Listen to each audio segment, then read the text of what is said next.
Test, test, 1, 2, 1, 2. On va couper la caméra.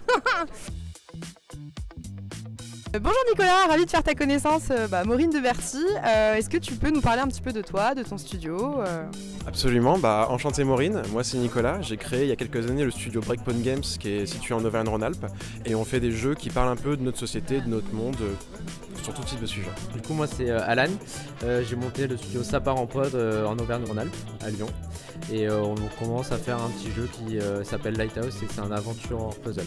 Alors moi c'est Lou Wei, on a un studio qui développe un jeu à la Layton qui s'appelle Wistfulware et je suis dev et tout ce qui va avec gérant, script, scénario, machin, tout le bazar quoi.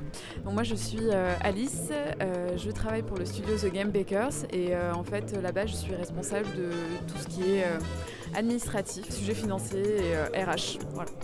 On t'a présenté donc Berti juste avant, donc un centre de formation professionnelle pour l'industrie du jeu vidéo et de l'animation.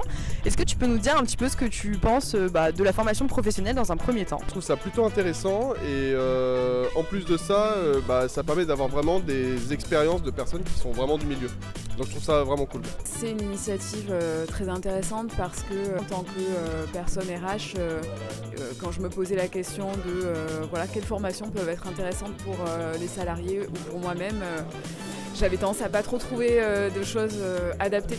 Et du coup je pense que c'est vraiment important qu'il y ait des formations en France qui se fassent pour notre industrie qui évolue très vite et qui est très spécifique aussi. Est-ce que tu penses faire des formations avec Berti dans un futur proche, lointain?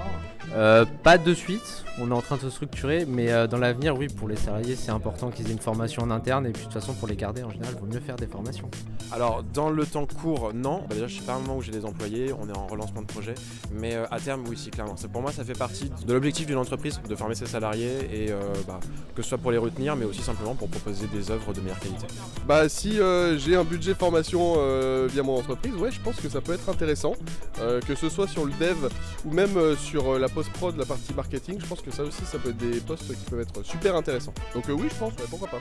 Je pense qu'il y en a un certain nombre qui pourront nous intéresser dans le moyen ou le long terme. Par exemple, le management inclusif, ça c'est quelque chose qu'on va absolument faire pour le coup à court terme, je pense, parce que c'est des sujets qui nous intéressent beaucoup à Game Bakers et tout ce qui est même management très concret dans une team. Nous, on pense peut-être faire une formation de management à une personne de l'équipe qui est montée un peu en compétences et en ancienneté et qui du coup maintenant gère une petite équipe qui a une compétence technique mais qui n'a pas les compétences de management. Donc typiquement super intéressant de le faire et de ne pas faire appel à une formation générale en management mais quelque chose qui est vraiment dédié aux jeux vidéo, ça c'est super quoi.